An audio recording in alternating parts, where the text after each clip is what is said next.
ভালো বিপদেই পড়া গেল। আরে আমি তো বলছি, আমি নিজের কানে শুনিয়া আসিলাম। আচ্ছা, কাদম্বিনী কবে মরিল বলো দেখি? যোগমায়ার সই কাদম্বিনী যে মারা গিয়াছে তাহাতে কোনো সন্দেহ নাই। এমন সময় তাহাদের ঘরের দ্বার খুলিয়া গেল। কাদম্বিনী একেবারে ঘরের ভিতর আসিয়া দাঁড়াইল। সই, আমি তোমার সেই কাদম্বিনী, কিন্তু এখন আমি আর বাঁচিয়া নাই, আমি মরিয়াছি। যখন সংসার হইতে বিদায় লইয়াইছ, তখন এ মায়ার বন্ধন ছিন্ন করিয়া দাও।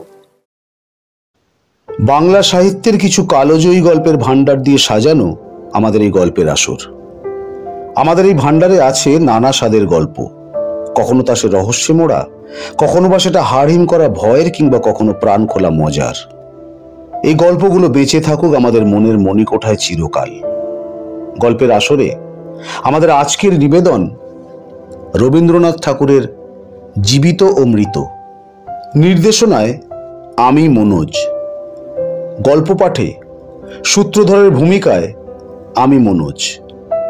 কাদম্বিনীর চরিত্রে রূপসা, যোগমায়া ও খোকার চরিত্রে হিয়া, শ্রীপতির চরিত্রে অর্ক, লোকটি ও সারদা শঙ্করের চরিত্রে বিশ্বজিৎ, শ্মশান যাত্রীদের চরিত্রে বিশ্বজিৎ ও অর্ক।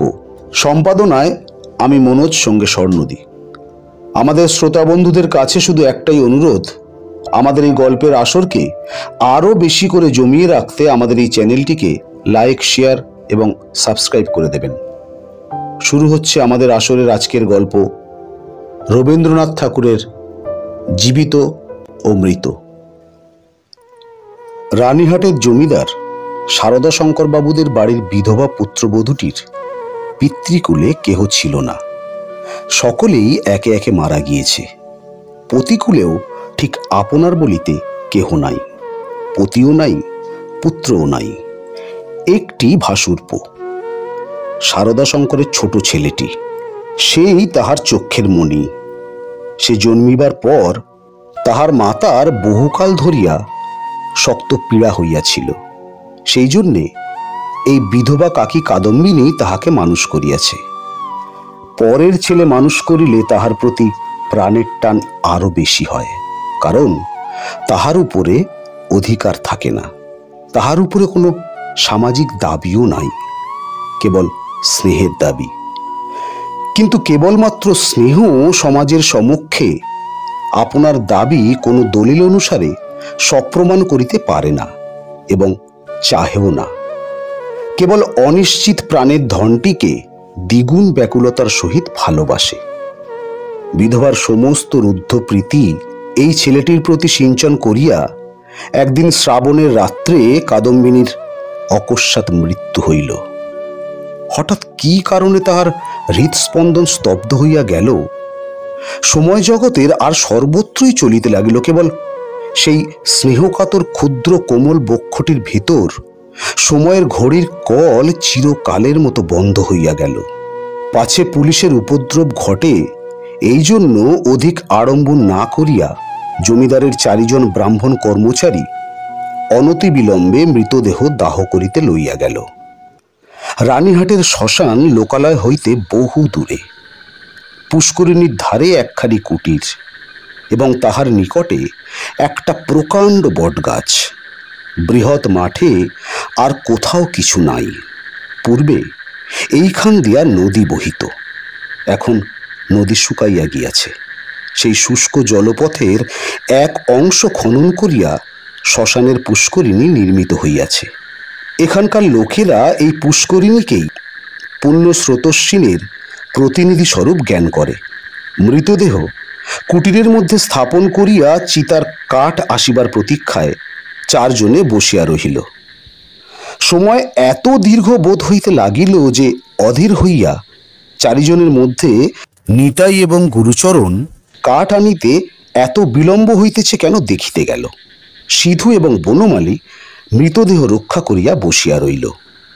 শ্রাবণের অন্ধকার রাত্রি, থমথমে মেঘ করিয়া আছে, আকাশে একটি তারাও দেখা যায় না। অন্ধকার ঘরে 2 জনে চুপ করিয়া বসিয়া রহিল। একজনের চাদরে দিয়াশলাই এবং বাতি বাঁধা ছিল। বর্ষাকালের দিয়াশলাই বহু চেষ্টাতেও জ্বলিল না। যে লণ্ঠন সঙ্গে ছিল তাহাও নিবিয়া গিয়াছে। অনেকক্ষণ চুপ করিয়া থাকিয়া একজন কহিল, ভাই রে, এক ছিলেম তামাকের জোগাড় থাকিলে বড় সুবিধাই হইত, তাড়াতাড়িতে কিছুই আনা হয় নাই। অন্য ব্যক্তি কহিল, আমি চট করিয়া এক দৌড়ে সমস্ত সংগ্রহ করিয়া আনিতে পারি। বনমালীর পলায়নের অভিপ্রায় বুঝিয়া সিধু কহিল, মাইরি, আর আমি এখানে বুঝি একলা বসিয়া থাকিব? আবার কথাবার্তা বন্ধ হইয়া গেল। 5 মিনিটকে 1 ঘণ্টা বলিয়া মনে হইতে লাগিল। যাহারা কাঠ আনিতে গিয়াছিল তাহাদিগকে মনে মনে ইহারা গালি দিতে লাগিল। তাহারা যে দিব্য আরামে কোথাও বসিয়া গল্প করিতে করিতে তামাক খাইতেছে, এ সন্দেহ ক্রমশই তাহাদের মনে ঘনীভূত হইয়া উঠিতে লাগিল। কোথাও কিছু শব্দ নাই, কেবল পুষ্করিণী তীর হইতে অবিশ্রাম ঝিল্লি এবং ভেকের ডাক শোনা যাইতেছে। এমন সময় মনে হইল যেন খাটটা ঈষৎ নড়িল, যেন মৃতদেহ পাশ ফিরিয়া শুইল। সিধু এবং বনমালী রাম নাম জপিতে জপিতে কাঁপিতে লাগিল।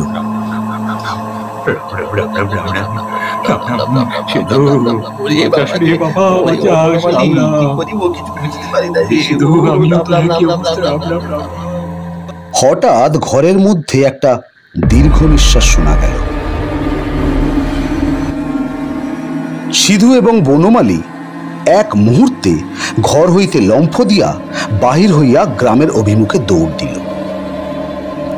প্রায় ক্রোশ 1.5 পথ গিয়া দেখিল তাহাদের অবশিষ্ট 2 সঙ্গী লণ্ঠন হাতে ফিরিয়া আসিতেছে। তাহারা বাস্তবিকই তামাক খাইতে গিয়াছিল।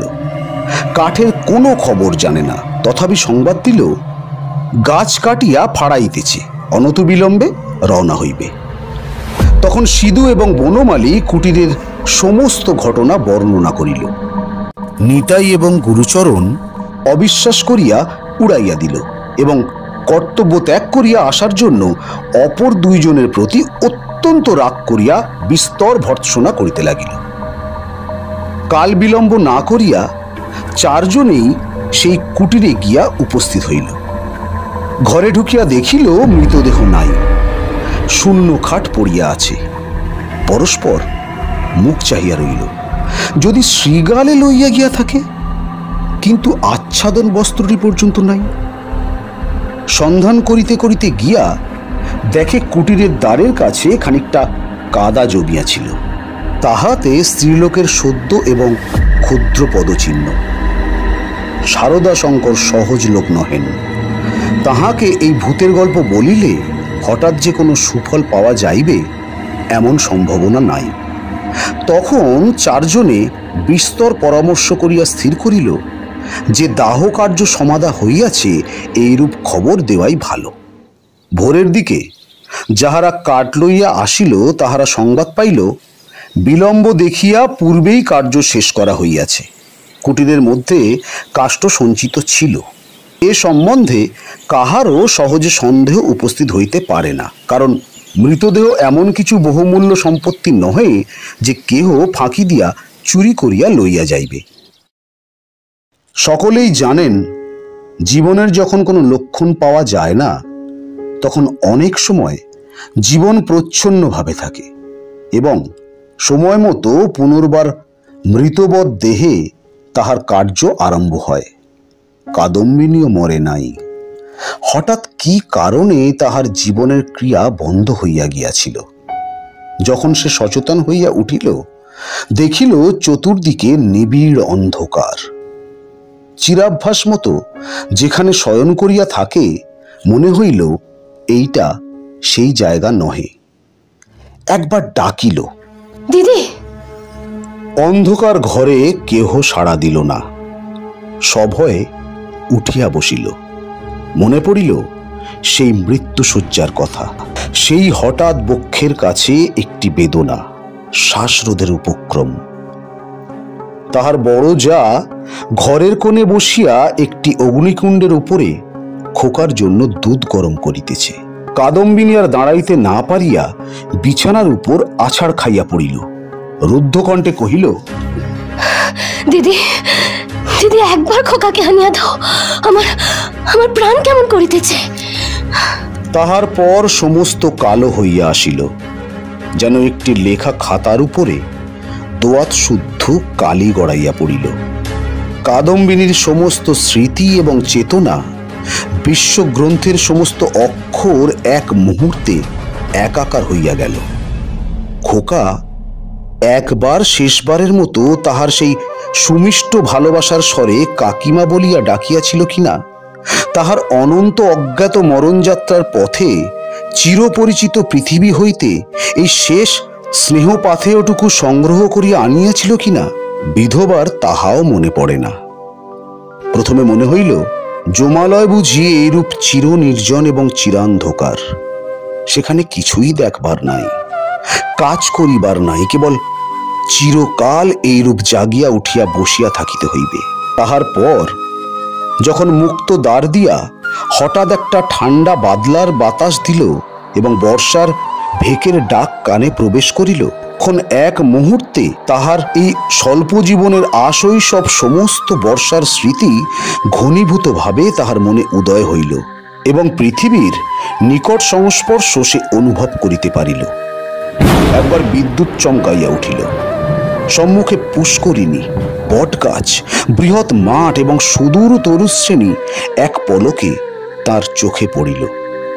মনে পড়িল মাঝে মাঝে পুণ্যতিথি উপলক্ষে এই পুষ্করিণীতে আসিয়া স্নান করিয়াছে, এবং মনে পড়িল সেই সময় এই শ্মশানে মৃতদেহ দেখিয়া, মৃত্যুকে দেখিয়া কি ভয়ানক মনে হইত।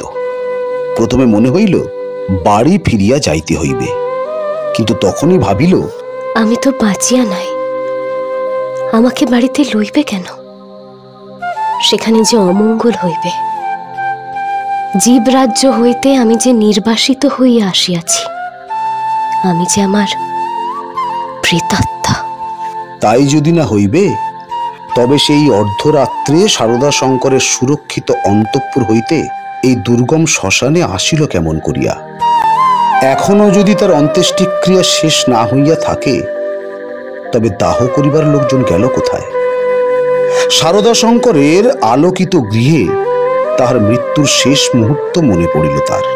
তাহার পরেই এই বহু দূরবর্তী জনশূন্য অন্ধকার শ্মশানের মধ্যে আপনাকে একাকিনী দেখিয়া সে জানিল, আমি এই পৃথিবীর জনসমাজের আর কেহ নহি। আমি অতি ভীষণ অকল্যাণকারিণী, আমি আমার প্রেতাত্মা। এই কথা মনে উদয় হইবা মাত্রই তাহার মনে হইল তাহার চতুর্দিক হইতে বিশ্ব নিয়মের সমস্ত বন্ধন যেন ছিন্ন হইয়া গিয়াছে, যেন তাহার অদ্ভুত শক্তি, অসীম স্বাধীনতা, যেখানে ইচ্ছে যাইতে পারে, যাহা ইচ্ছা করিতে পারে। এই অভূতপূর্ব নূতন ভাবের আবির্ভাবে সে উন্মত্তের মতো হইয়া হঠাৎ একটা দমকা বাতাসের মতো ঘর হইতে বাহির হইয়া অন্ধকার শ্মশানের উপর দিয়া চলিল। মনে লজ্জা ভয় ভাবনার লেশ মাত্র রহিল না। চলিতে চলিতে চরণ শ্রান্ত, দেহ দুর্বল হইয়া আসিতে লাগিল। মাঠের পর মাঠ আর শেষ হয় না, মাঝে মাঝে ধান্য ক্ষেত্র, কোথাও বা এক হাঁটু জল দাঁড়াইয়া আছে। যখন ভোরের আলো আর অল্প অল্প দেখা দিয়াছে, তখন অদূরে লোকালয় বাঁশঝাড় হইতে দুটো একটা পাখির ডাক শোনা গেল। তখন তাহার কেমন ভয় করিতে লাগিল। পৃথিবীর সহিত জীবিত মানুষের সহিত এখন তাহার কিরূপ নূতন সম্পর্ক দাঁড়াইয়াছে সে কিছুই জানে না। যতক্ষণ মাঠে ছিল, শ্মশানে ছিল, শ্রাবণ রজনীর অন্ধকারের মধ্যে ছিল, ততক্ষণ সে যেন নির্ভয় ছিল, যেন আপন রাজ্যে ছিল। দিনের আলোকে লোকালয়ে তাহার পক্ষে অতি ভয়ঙ্কর স্থান বলিয়া বোধ হইল। মানুষ ভূতকে ভয় করে, ভূতও মানুষকে ভয় করে। মৃত্যু নদীর দুই পারে দুইজনের বাস। কাপড়ে কাদা মাখিয়া অদ্ভুত ভাবের বসে ও রাত্রি জাগরণে পাগলের মতো হইয়া কাদম্বিনীর যেরূপ চেহারা হইয়াছিল, তাহাতে মানুষ তাহাকে দেখিয়া ভয় পাইতে পারিত। এবং ছেলেরা বোধহয় দূরে পালাইয়া গিয়া তাহাকে ঢেলা মারিত। সৌভাগ্যক্রমে একটি পথিক ভদ্রলোক তাহাকে সর্বপ্রথম এই অবস্থায় দেখিতে পায়। সে আসিয়া কহিল, মা, তোমাকে ভদ্রকুলবধূ বলিয়াই তো বোধ হইতেছে। তুমি এ অবস্থায় একলা এ পথে কোথায় চলিয়াছ? কাদম্বিনী প্রথমে কোনো উত্তর না দিয়া তাকাইয়া রহিল। হঠাৎ কিছুই ভাবিয়া পাইল না। সে যে সংসারের মধ্যে আছে, তাহাকে যে ভদ্রকুলবধূর মতো দেখাইতেছে, গ্রামের পথে পথিক তাহাকে যে প্রশ্ন জিজ্ঞাসা করিতেছে, এ সমস্তই তাহার কাছে অভাবনীয় বলিয়া বোধ হইল।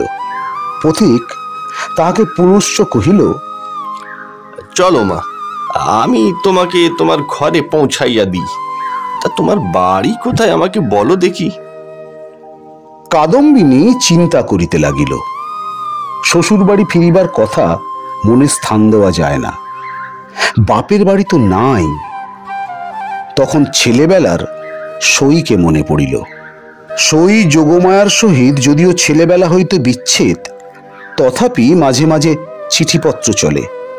এক এক সময় রীতিমতো ভালোবাসার লড়াই চলিতে থাকে। কাদম্বিনী জানাইতে চাহে ভালোবাসা তাহার দিকেই প্রবল। যোগমায়া জানাইতে চাহে কাদম্বিনী তাহার ভালোবাসার যথোপযুক্ত প্রতিদান দেয় না।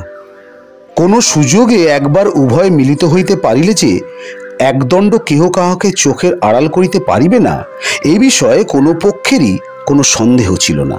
কাদম্বিনী ভদ্রলোকটিকে কহিল, নিশিন্দাপুরে শ্রীপতিচরণ বাবুর বাড়িতে যাইব।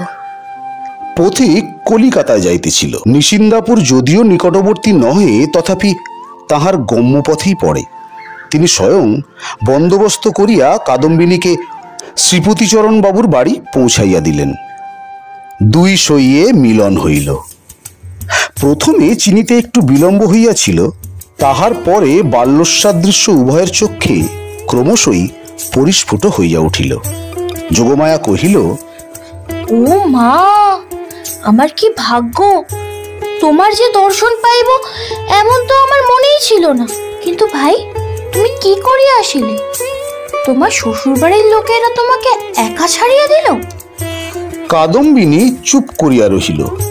অবশেষে কহিল, ভাই, শ্বশুর বাড়ির কথা আমাকে জিজ্ঞাসা করিও না। আমাকে দাসীর মতো বাড়ির এক প্রান্তে স্থান দিও, আমি তোমাদের সব কাজ করিয়া দিব। ও মা, সে কি কথা? দাসীর মতো থাকিবে কেন? তুমি তো আমার সই, তুমি তো আমার বন্ধু, আমার সখী ইত্যাদি। এমন সময় শ্রীপতি ঘরে প্রবেশ করিল। কাদম্বিনী খানিকক্ষণ তাহার মুখের দিকে তাকাইয়া ধীরে ধীরে ঘর হইতে বাহির হইয়া গেল।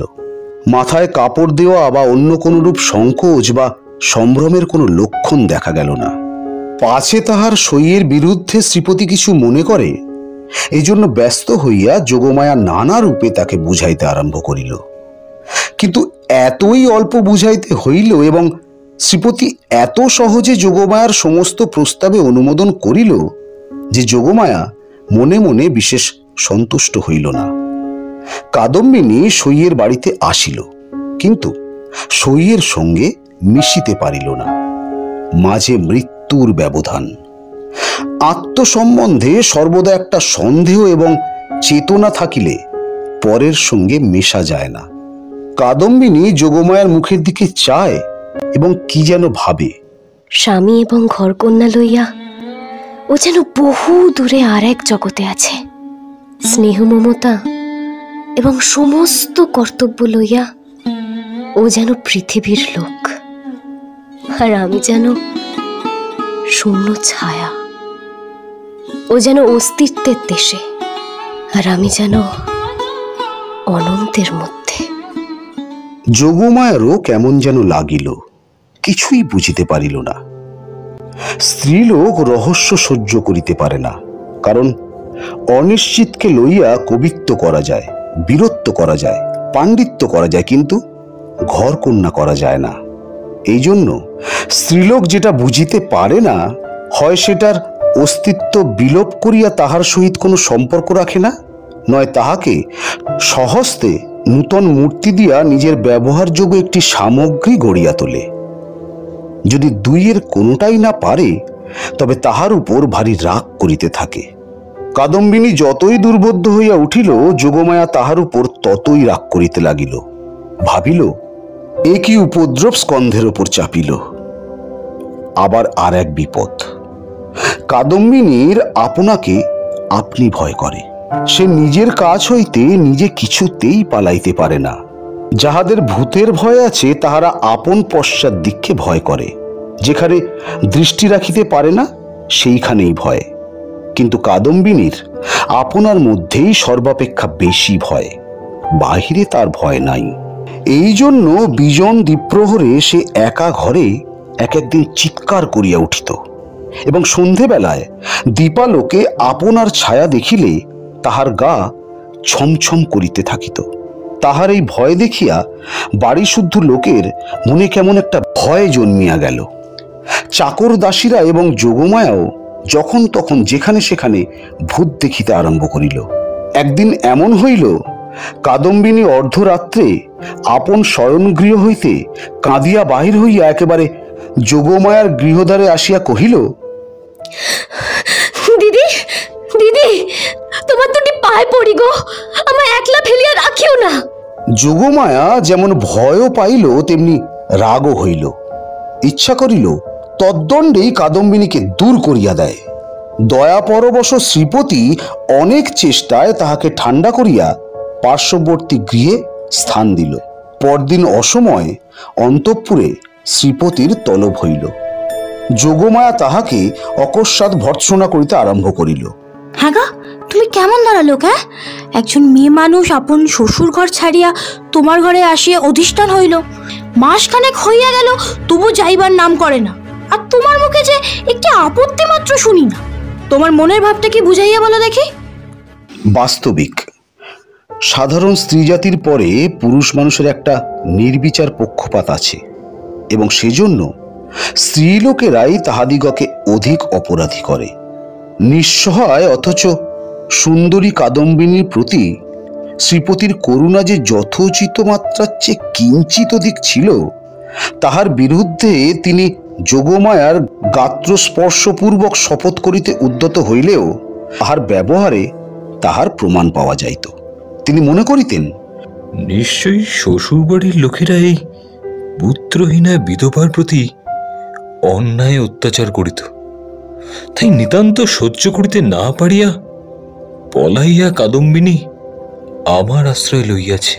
যখন ইহার বাপমা কেউই নাই, তখন আমি ইহাকে কি করিয়া ত্যাগ করি?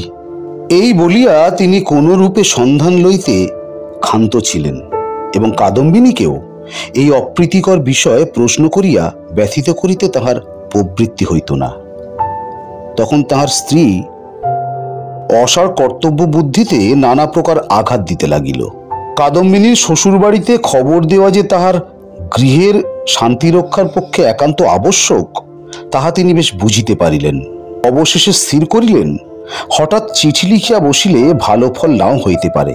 অতএব রানীহাটে তিনি নিজে গিয়া সন্ধান লইয়া যাহা কর্তব্য স্থির করিবেন। শ্রীপতি তো গেলেন। এদিকে যোগমায়া আসিয়া কাদম্বিনীকে কহিল, সই, এখানে তোমার থাকা আর ভালো দেখাইতেছে না, লোকে বলিবে কি? কাদম্বিনী গম্ভীরভাবে যোগমায়ার মুখের দিকে তাকাইয়া কহিল, লোকের সঙ্গে আমার সম্পর্ক কি? যোগমায়া কথা শুনিয়া অবাক হইল, কিঞ্চিত রাগিয়া কহিল, তোমার না থাকে আমাদের তো আছে, আমরা পরের ঘরের বধূকে কি বলিয়া আটক করিয়া রাখিব? কাদম্বিনী কহিল, আমার শ্বশুর ঘর কোথায়? যোগমায়া ভাবিল, ও মরণ, পোড়া কপালে বলে কি? কাদম্বিনী ধীরে ধীরে কহিল, আমি কি তোমাদের কেহ? আমি কি এই পৃথিবীর? তোমরা হাসিতেছ, কাঁদিতেছ, ভালোবাসিতেছ, সবাই আপন আপন লইয়া আছো। আমি তো কেবল চাহিয়া আছি। তোমরা মানুষ আর আমি ছায়া। বুঝিতে পারি না ভগবান আমাকে তোমাদের এই সংসারের মাঝখানে কেন রাখিয়াছেন? তোমরাও ভয় করো পাছে তোমাদের হাসি খেলার মধ্যে আমি অমঙ্গল আনি। আমিও বুঝিয়া উঠিতে পারি না তোমাদের সঙ্গে আমার কি সম্পর্ক। কিন্তু ঈশ্বর যখন আমাদের জন্য আর কোনো স্থান করিয়া রাখেন নাই, তখন কাজে কাজেই বন্ধন ছিঁড়িয়া যায়। তবু তোমাদের কাছেই ঘুরিয়া ঘুরিয়া বেড়াই। এমনি ভাবে চাহিয়া কথাগুলি বলিয়া গেল যে যোগমায়া কেমন একরকম করিয়া মোটের ওপর একটা কি বুঝিতে পারিল, কিন্তু আসল কথাটা বুঝিল না, জবাবও দিতে পারিল না, দ্বিতীয়বার প্রশ্ন করিতেও পারিল না। অত্যন্ত ভারগ্রস্ত গম্ভীরভাবে চলিয়া গেল। রাত্রি প্রায় যখন 10টা, তখন শ্রীপতি রানীহাট হইতে ফিরিয়া আসিলেন। মুষলধারে বৃষ্টিতে পৃথিবী ভাসিয়া যাইতেছে। ক্রমাগতই তার ঝরঝর শব্দে মনে হইতেছে বৃষ্টির শেষ নাই, আজ রাত্রিরও শেষ নাই। যোগমায়া জিজ্ঞাসা করিলেন, কি হইল? শ্রীপতি কহিলেন, সে অনেক কথা, পরে হইবে কোন। বলিয়া কাপড় ছাড়িয়া আহার করিলেন এবং তামাক খাইয়া শুইতে গেলেন। ভাবটা অত্যন্ত চিন্তিত। যোগমায়া অনেকক্ষণ কৌতূহল দমন করিয়াছিলেন। শয্যায় প্রবেশ করিয়া জিজ্ঞাসা করিলেন, কি শুনিলে বলো? নিশ্চয়ই তুমি একটা ভুল করিয়াছ। শুনিবা মাত্র যোগমায়া মনে ঈষৎ রাগ করিলেন। ভুল মেয়েরা কখনো করে না, যদি বা করে কোনো সুবুদ্ধি পুরুষের সেটা উল্লেখ করা কর্তব্য হয় না, নিজের ঘাড় পাতিয়া লওয়াই সুযুক্তি। যোগমায়া কিঞ্চিত উষ্ণভাবে কহিলেন, কিরকম শুনি? বলি, যে স্ত্রীলোকটিকে তোমার ঘরে স্থান দিয়াছ সে তোমার সই কাদম্বিনী নহে। এমনতর কথা শুনিলে সহজেই রাগ হইতে পারে, বিশেষত নিজের স্বামীর মুখে শুনিলে তো কথাই নাই। যোগমায়া কহিলেন, আমার সইকে আমি চিনি না, তোমার কাছ হইতে চিনিয়া লইতে হইবে? কথার কি শ্রী? শ্রীপতি বুঝাইলেন, এ স্থলে কথার শ্রী লইয়া কোনরূপ তর্ক হইতেছে না, প্রমাণ দেখিতে হইবে। যোগমায়ার সই কাদম্বিনী যে মারা গিয়াছে তাহাতে কোনো সন্দেহ নাই। যোগমায়া কহিলেন, শোনো, তুমি নিশ্চয়ই একটা গোল পাকাইয়া আসিয়াছ। কোথায় যাইতে কোথায় গিয়াছ, কি শুনিতে কি শুনিয়াছ তাহার ঠিক নাই। তোমাকে নিজে যাইতে কে বলিল? একখানা চিঠি লিখিয়া দিলেই তো সমস্তটা পরিষ্কার হইত। নিজের কর্মপটুরতার প্রতি স্ত্রীর এইরূপ বিশ্বাসের অভাবে শ্রীপতি অত্যন্ত ক্ষুণ্ণ হইয়া বিস্তারিতভাবে সমস্ত প্রমাণ প্রয়োগ করিতে লাগিলেন, কিন্তু কোনো ফল হইল না। উভয় পক্ষে হ্যাঁ না করিতে করিতে রাত্রি দ্বীপ্রহর হইয়া গেল। যদিও কাদম্বিনীকে এই দণ্ডেই গৃহ হইতে বহিষ্কৃত করা হওয়ার সম্বন্ধে স্বামী স্ত্রীর কাহারও মতভেদ ছিল না, কারণ শ্রীপতির বিশ্বাস তাহার অতিথি ছদ্ম পরিচয় তাহার স্ত্রীকে এতদিন প্রতারণা করিয়াছে এবং যোগমায়ার বিশ্বাস সে কুলত্যাগিনী। তথাপি উপস্থিত তর্কটা সম্বন্ধে উভয়ের কেহই হার মানিতে চাহেন না। উভয়ের কণ্ঠস্বর ক্রমেই উচ্চ হইয়া উঠিতে লাগিল। ভুলিয়া গেলেন পাশের ঘরেই কাদম্বিনী শুইয়া আছে। শ্রীপতি বলিলেন, এ তো ভালো বিপদেই পড়া গেল। আরে আমি তো বলছি, আমি নিজের কানে শুনিয়া আসিলাম। আর একজন দৃঢ়স্বরে বলেন, সে কথা বলিলে মানিব কেন? আমি নিজের চোখে দেখিতেছি। অবশেষে যোগমায়া জিজ্ঞাসা করিলেন, আচ্ছা, কাদম্বিনী কবে মরিল বলো দেখি? ভাবিলেন কাদম্বিনীর কোনো একটা চিঠির তারিখের সহিত অনৈক্য বাহির করি শ্রীপতির ভ্রম সব প্রমাণ করিয়া দিবেন। শ্রীপতি যে তারিখের কথা বলিলেন, উভয় হিসেব করিয়া দেখিলেন যেদিন সন্ধ্যাবেলায় কাদম্বিনী তাহাদের বাড়িতে আসে সে তারিখ ঠিক তাহার পূর্বের দিনেই পড়ে। শুনিবা মাত্র যোগমায়ার বুকটা হঠাৎ কাঁপিয়া উঠিল। শ্রীপতিরও কেমন একরকম বোধ হইতে লাগিল। এমন সময় তাহাদের ঘরের দ্বার খুলিয়া গেল। একটা বাদলার বাতাস আসিয়া প্রদীপটা ফস করিয়া নিবিয়া গেল। বাহিরের অন্ধকার প্রবেশ করিয়া এক মুহূর্তে সমস্ত ঘরটা আগা গোড়া ভরিয়া গেল। কাদম্বিনী একেবারে ঘরের ভিতর আসিয়া দাঁড়াইল। তখন রাত্রি 2:30 প্রহর হইয়া গিয়াছে। বাহিরে অবিশ্রাম বৃষ্টি। কাদম্বিনী কহিল, সই, আমি তোমার সেই কাদম্বিনী, কিন্তু এখন আমি আর বাঁচিয়া নাই, আমি মরিয়াছি। যোগমায়া ভয় চিৎকার করিয়া উঠিলেন। শ্রীপতির বাক্যস্ফূর্তি হইল না। কিন্তু আমি মরিয়াছি ছাড়া তোমাদের কাছে আর কি অপরাধ করিয়াছি? আমার যদি ইহলোকেও স্থান নাই, পরলোকেও স্থান নাই, ওগো আমি তবে কোথায় যাইব? তীব্র কণ্ঠে চিৎকার করিয়া যেন এই গভীর বর্ষনিশীথে সুপ্ত বিধাতাকে জাগ্রত করিয়া জিজ্ঞাসা করিল, ওগো আমি তবে কোথায় যাইব? এই বলিয়া মূর্ছিত দম্পতিকে অন্ধকার ঘরে ফেলিয়া বিশ্বজগতে কাদম্বিনী আপনার স্থান খুঁজিতে গেল। কাদম্বিনী যে কেমন করিয়া রানীহাটে ফিরিয়া গেল তাহা বলা কঠিন। কিন্তু প্রথমে কাহাকেও দেখা দিল না। সমস্ত দিন অনাহারে একটা ভাঙা পোড়ো মন্দিরে যাপন করিল। বর্ষার অকাল সন্ধ্যা যখন অত্যন্ত ঘন হইয়া আসিল এবং আসন্ন দুর্যোগের আশঙ্কায় গ্রামের লোকেরা ব্যস্ত হইয়া আপন আপন গৃহে আশ্রয় করিল, তখন কাদম্বিনী পথে বাহির হইল। শ্বশুর বাড়ির দ্বারে গিয়া একবার তাহার হৃৎকম্প উপস্থিত হইয়াছিল, কিন্তু মস্ত ঘুমটা টানিয়া যখন ভিতরে প্রবেশ করিল, দাসী ভ্রমে দাড়িরা কোনো রূপ বাঁধা দিল না। এমন সময় বৃষ্টি খুব চাপিয়া আসিল, বাতাসও বেগে বহিতে লাগিল। তখন বাড়ির গৃহিণী সারদা শঙ্করের স্ত্রী তাহার ননদের সহিত তাস খেলিতেছিলেন। ঝি ছিল রান্নাঘরে এবং পীড়িত খোকা জ্বরের উপশমে শয়নগৃহে বিছানায় ঘুমাইতেছিল। কাদম্বিনী সকলের চক্ষু এড়াইয়া সেই ঘরে গিয়া প্রবেশ করিল। সে যে কি ভাবিয়া শ্বশুর বাড়ি আসিয়াছিল জানি না, সে নিজেও জানে না। কেবল এইটুকু জানে যে একবার খোকাকে চক্ষে দেখিয়া যাইবার ইচ্ছা।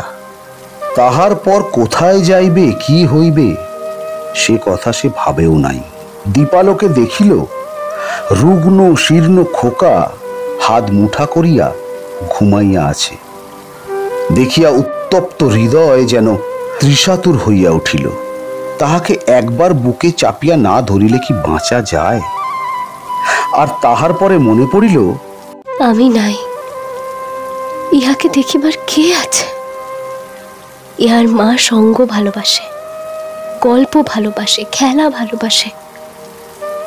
এতদিন আমার হাতে ভার দিয়াই সে নিশ্চিন্ত ছিল। কখনো তাহাকে ছেলে মানুষ করিবার কোনো দায় পোহাতেই হয় নাই।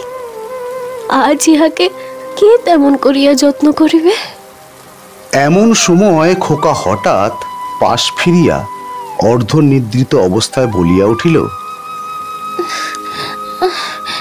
কাকিমা জল দে, কাকিমা কাকিমা। মরিয়া যাই সোনা আমার, তোর কাকিমাকে এখনো ভুলিস নাই? তাড়াতাড়ি কুজা হইতে জল গড়াইয়া লইয়া খোকাকে বুকের ওপর তুলিয়া কাদম্বিনী তাহাকে জল পান করাইল। যতক্ষণ ঘুমের ঘোর ছিল, চিরাভ্যাস মতো কাকিমার হাত হইতে জল খাইতে খোকার কিছুই আশ্চর্যবোধ হইল না। অবশেষে কাদম্বিনী যখন বহুকালের আকাঙ্ক্ষা মিটাইয়া তাহার মুখচুম্বন করিয়া তাহাকে আবার শোয়াইয়া দিল, তখন তাহার ঘুম ভাঙিয়া গেল এবং কাকিমাকে জড়াইয়া ধরিয়া জিজ্ঞাসা করিল, কাকিমা তুই মরে গিয়েছিলি? হ্যাঁ খোকা। আবার তুই খোকার কাছে ফিরে এসেছিস? আর তুই মরে যাবি না? ইহার উত্তর দিবার পূর্বেই একটা গোল বাঁধিল। ঝি এক বাটি সাগু হাতে করিয়া ঘরে প্রবেশ করিয়াছিল। হঠাৎ বাটি ফেলিয়া বলিয়া আছাড় খাইয়া পড়িয়া গেল। চিৎকার শুনিয়া তাস ফেলিয়া গিন্নি ছুটিয়া আসিলেন। ঘরে ঢুকিতেই তিনি একেবারে কাঠের মতো হইয়া গেলেন, পলাইতেও পারিলেন না, মুখ দিয়া একটি কথাও সরিল না। এই সকল ব্যাপার দেখিয়া খোকারও মনে ভয়ের সঞ্চার হইয়া উঠিল। সে কাঁদিয়া বলিয়া উঠিল, কাকিমা তুই যা, তুই যা, তুই যা। কাদম্বিনী অনেকদিন পরে আজ অনুভব করিয়াছে যে সে মরে নাই। সেই পুরাতন ঘরদার, সেই সমস্ত, সেই খোকা, সেই স্নেহ তাহার পক্ষে সমান জীবন্তভাবেই আছে। মধ্যে কোনো বিচ্ছেদ, কোনো ব্যবধান জন্মায় নাই। সইয়ের বাড়ি গিয়া অনুভব করিয়াছিল বাল্যকালের সে সই মরিয়া গিয়াছে। খোকার ঘরে আসিয়া বুঝিতে পারিল খোকার কাকিমা তো এক তিলও মরে নাই। ব্যাকুলভাবে কহিল, দিদি, দিদি, তোমরা আমাকে দেখিয়া কেন ভয় পাইতেছ? এই দেখো, এই দেখো, আমি তোমাদের সেই সেই তেমনই আছি। গিন্নি আর দাঁড়াইয়া থাকিতে পারিলেন না, মূর্ছিত হইয়া পড়িয়া গেলেন। ভগ্নীর কাছে সংবাদ পাইয়া সারদা শঙ্করবাবু স্বয়ং অন্তঃপুরে আসিয়া উপস্থিত হইলেন। তিনি জোর হস্তে কাদম্বিনীকে কহিলেন, ছোট বৌমা, এই কি তোমার উচিত হয়? সতীশ আমার বংশের একমাত্র ছেলে, উহার প্রতি তুমি কেন দৃষ্টি দিতেছ? হ্যাঁ, আমরা কি তোমার পর? তুমি যাওয়ার পর হইতে ও প্রতিদিন শুকাইয়া যাইতেছে। উহার ব্যায়ামও আর ছাড়ে না, দিন রাত কেবল কাকিমা কাকিমা করে। যখন সংসার হইতে বিদায় লইয়াইছ, তখন এ মায়ার বন্ধন ছিন্ন করিয়া দাও। আমরা আমরা তোমার যথোচিত সৎকার করিব বৌমা। তখন কাদম্বিনী আর সইতে পারিল না, তীব্র কণ্ঠে বলিয়া উঠিল, ওগো, আমি মরি নাই, আমি মরি নাই গো, আমি মরি নাই। আমি কেমন করিয়া তোমাদের বুঝাইবো আমি মরি নাই? এই দেখো, এই দেখো, আমি বাঁচিয়া আছি। বলিয়া কাঁসার বাটিটা ভূমি হইতে তুলিয়া কপালে আঘাত করিতে লাগিল। কপাল ফাটিয়া রক্ত বাহির হইতে লাগিল। তখন বলিল, দেখো, দেখো, আমি বাঁচিয়া আছি, দেখো, দেখো, আমি বাঁচিয়া আছি। সারদা শঙ্কর মূর্তির মতো দাঁড়াইয়া রহিলেন। খোকা ভয় বাবাকে ডাকিতে লাগিল। বাবা, বাবা, ও বাবা, বাবা। দুই মূর্ছিতা রমণী মাটিতে পড়িয়া রহিল। তখন কাদম্বিনী, ওগো, আমি মরি নাই গো, আমি মরি না, আমি মরি নাই, মরি নাই, মরি নাই। চিৎকার করিয়া ঘর হইতে বাহির হইয়া সিঁড়ি বাহিয়া নামিয়া অন্তঃপুরের পুষ্করিণীর জলের মধ্যে গিয়া পড়িল। সারদা শঙ্কর উপরের ঘর হইতে শুনিতে পাইলেন ঝপাস করিয়া একটা শব্দ হইল। সমস্ত রাত্রি বৃষ্টি পড়িতে লাগিল। তাহার পরদিন সকালেও বৃষ্টি পড়িতেছে, মধ্যাহ্নেও বৃষ্টির বিরাম নাই। কাদম্বিনী মরিয়া প্রমাণ করিল সে মরে নাই।